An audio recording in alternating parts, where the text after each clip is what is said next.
are here in Lighthouse Point with legendary boat builder, Mr. Tom Mason right here.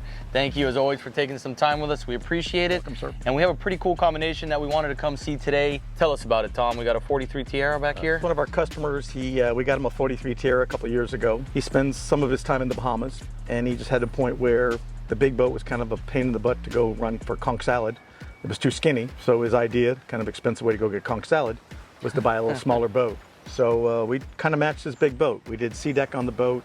That's Atlantic blue, but you'll see the little boat, hull number 4 of ours, is exactly matching. Perfect. Let's go check that out. You got it.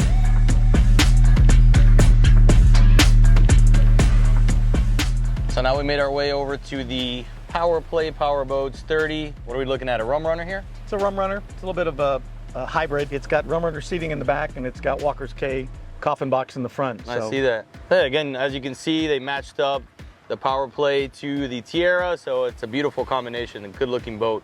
So what we're gonna do now is we're gonna jump inside the Power Play Power Boats and take a look around, do a full walkthrough, and any highlights you wanna mention, feel free to do so. You got it.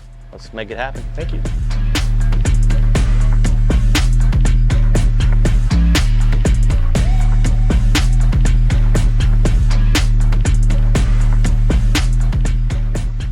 All right, so we just jumped on the 30-foot Power Play Power Boats, and the first thing obviously you notice is the resemblance to the 43 Tiara.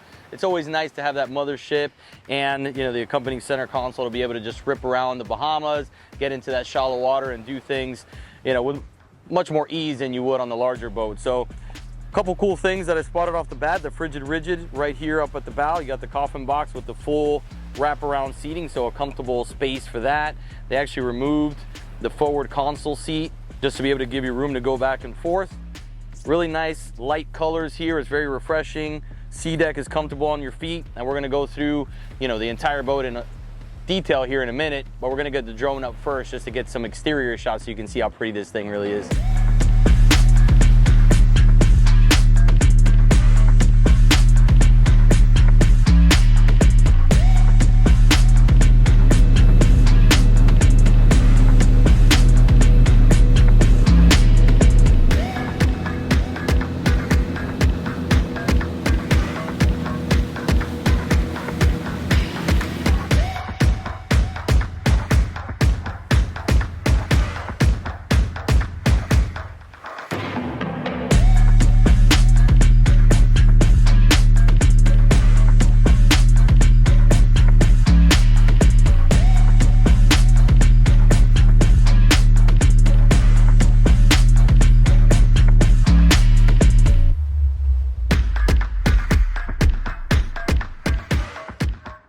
So now that you saw the beautiful exterior of this boat, we wanted to jump on board, and before Mother Nature has its way with us, Tom, show us some of the highlights if you can, please. Okay, like we talked about at the beginning, it's kind of like a hybrid boat. So it's got the coffin box out of the Walkers, but it has the rear seat from the Rum Runner.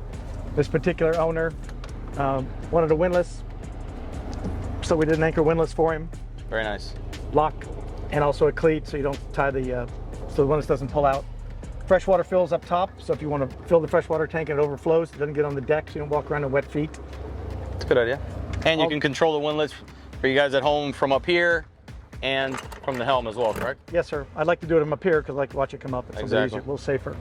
And you have an access panel right here. Sometimes the windlass, no matter who you are, can get tangled up, so you have a good space right here to be able to grab that, do your thing and make sure it deploys properly and comes back up properly. So the Walker's K edition is normally the one that has this coffin box scenario, correct? So the Walker's K part of this boat is the front door on the console, so we have room to walk around the back, and the coffin box on top. Let me take a seat here real quick. Actually, this looks like a good spot. You can see it kind of ties you in, so even though you're more towards the front of the boat, towards the bow, you do feel nice and secure. Nice armrest and a couple spots for your beverages, which is always a plus. And then you got your Frigid Rigid cooler underneath, which will hold ice for a month and a half. I'm just kidding about that, but it holds ice for a long time. So underneath you got the fish box. Gas shocks, Jason, you're probably in the wrong spot. All right, come back over here. So although it has a Frigid Rigid on it, you got some pretty heavy duty gas shocks, which make lifting this up, no problem. Right. I know you got a strong, you know, squat in you. We had to not rush this boat, but it was at the end of the day. He was having a birthday in Bimini, and we didn't get to finish it. So the fish box, the coffin box, will normally drain into the fish box, and then the fish box goes overboard to a macerator. Very nice. So no funky plumbing or anything else that has to go off from underneath it. Awesome. Yeah, drop it right back down. Yep. Twist it down. Good to go. Because this boat got sea deck. It's our first boat with sea deck in it.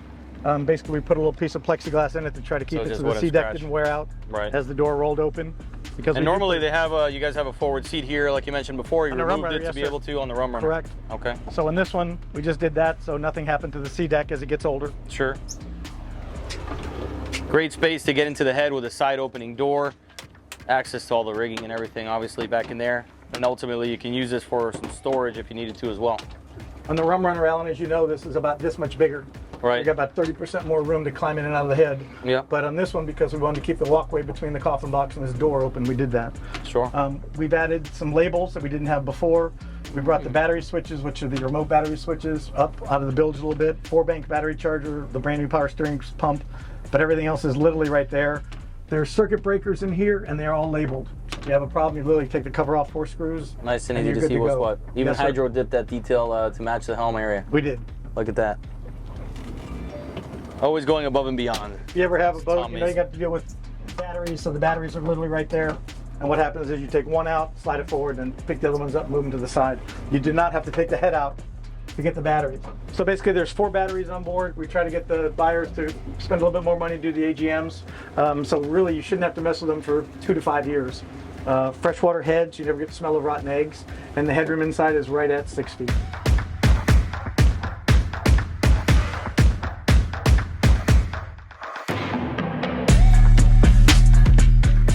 So making our way to the helm area, why don't you go over this masterpiece right here? Okay, we try to flush mount everything. It's called glass mounting, so things nice and complete. We found these ROCK, R-O-K-K. They are basically waterproof USB ports. Yep, with everyone out here with electronics, phones, what have you, it's always good to have a charging port or two, for sure. Remote battery switches inside, so you control the battery switches from the dashboard. Vessel view, and a Fusion stereo unit with the 6 8.8 JL audio speakers and 2 600-watt amps. And you kind of customize this finish. You're saying this, you told me before this was a hydro-dipped material? Sir. Yeah, all this is white plastic, and we take the white plastic, we get the 3 panels in, we test fit them, make them perfect, then we send them back out and get them painted. So it's really just a paint, but if you look at the grains, it's just about perfect, and that's from the hydro dipping. Yeah. It's a stencil, but they float on top of the water. Yeah, I've seen the process. It's impressive how they do it, and really nice touch here. Really takes this thing to another level. The way you actually integrate the BEAUTIFul switches as well, nice and clean, backlit, very nice. This is the first time we've used a bench seat. This is from LeBrock. Doesn't slide because it's one big piece, but that will pick up like that. The armrests do fold and get out of the way. And then we'd had an issue where on our regular captain's chairs, we had the drink holders in the front, and sometimes they were in the way when you were going to reach for the throttle. True. So I had an idea about putting the drink holders in the back of the armrest, and now they're gone and out of the way. It's a good idea. Actually, this bench seat as well, me having 2 young daughters, this is a great spot for your kid that you don't have with the captain's chair. He had 1 grandkid at the time, and they have a 2nd grandchild now. So we were trying to put mom and dad and the babies in between, and the bench seat filled that out perfectly. Yep, I like it.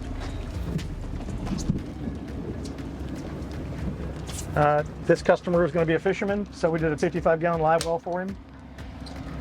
We have to give up the cooler to put the live well in because it takes up all the room. Yeah. What do you got over here? Just a little bit of a storage box. Yes, okay. sir. Very good. And our cockpit steps that we use on most of the boats. So it just allows you to climb in and out of the boat without having to step on the cushion. Yeah, for those of you that haven't seen this boat before, that's a cool little detail. We obviously see this boat at boat shows and just getting in and out at the dock. It's, it's not a big deal, but once you use it enough, you realize how important a little thing like that is, and you don't see it on any boats other than this one. At least we haven't. The back seat, you've seen this before, but this is the next generation where the middle piece flips up, the backrest flips out, and now the center walkway is usable for either side. So in lieu of the swim door on the sides, because I really like those cockpit steps, we do a center walkway. And then on this boat, we added these little boarding platforms, swim platforms. Again, if you're going to dinner and it's on a floating dock, you can literally walk right out to the side of the dock. Oh, you have a ton of space back here. Yep. Yeah, sometimes if you've been around the boating industry long enough, those side doors can get complicated and cause, you know, a slew of problems. So just having this space back here keeps it simple, keeps it easy, and you have a ton of room to walk around, and getting in and out of the boat, you know, it's just as easy as a side door. And it'll be redundant, but you've seen these before. We make custom steering lines, we tuck them on top of the motors, and then we do our own rigging tubes with the adapters that are threaded internally, and we stick all that right in front. So for a 30-footer to have this much of a swim platform, it's pretty you open up a ton of room. New yacht style looking cleats we found, so this boat got them. And of course you have a freshwater shower right there in the cockpit and one up in the middle of the boat. That's it. She runs high 60s. If everything's perfect, she might hit 71, but I'll promise 65 with a pair of 400s on it. With a 300, she ran right at 58 to 60. Yeah. So not a lot of difference for 20 grand. Oh, very nice. No, this boat is a perfect all-around boat the way I see it, especially this one being a hybrid. For you that have seen our videos before, they have the Rum Runner, which is more the, you know, wine and cheese edition, and then the Walker's Cay edition, which is more geared towards fishing. This is kind of something in between, but I feel like all the boats are good for just about anything. It's that in-between spot where you're gonna look good if you're gonna go grab dinner with the family. You know, people are they're gonna break necks staring at it because we've done it a couple times. But if you want to get down and dirty and do some fishing, it definitely has all the amenities you need, and you can do it with no problem at all. And the rear seats have 2 thumb screws in them. They weigh 27 pounds. They're removable. So you can completely take them out, correct? Yes, sir. Yeah. And then last thing I'll show you, and I'll let you guys get off the boat. Okay, so same finished bilge we've done, but we've come up with a better cover for our bilge pumps and float switches, so that if anything slides at the back of the bilge, they don't get busted or the lines get pulled off. And at the end of the day, you still have 7 feet of storage from the back transom forward for toys, for beach toys, for noodles, inflatables, whatever you want to do. And this has got those hinges I showed you last time that actually kick out of the way when you open them or close them, so you never end up nicking the fiberglass when you turn it. Yes, sir. Very nice. Thank you. Yeah, there's a ton of storage space down there, being able to utilize that in the bilge for, again, a 30-foot boat. You don't see that in 40-foot boats that I feel like we've been on. So this is hull number 4. It got delivered to Bimini at the beginning of June. He had a birthday party, so we haven't been able to actually do this, so it's a little bit late. And then hopefully in 30 days you'll get to see hull number 5 and 6 and 7s right after that. So there you go. Very nice. Good to see things You're booming. Updated. All right, where can they get information? Your website, give them some spots. I mean, obviously you can reach out to us. We'll connect you to Tom and his team directly, but what's your website? PowerPlayPowerboats.com. Perfect. Pretty simple. All right, guys, anything you need, we're always here for you. Tom, thank you very much again. It's always a pleasure. Mother Nature, you know, cooled us down. It's been hot out here, but like, subscribe, share this with your friends. Anybody that's interested in this style of boat, we definitely appreciate it. And my name is Alan with Center Consoles Only, and thank you guys as always. See you soon.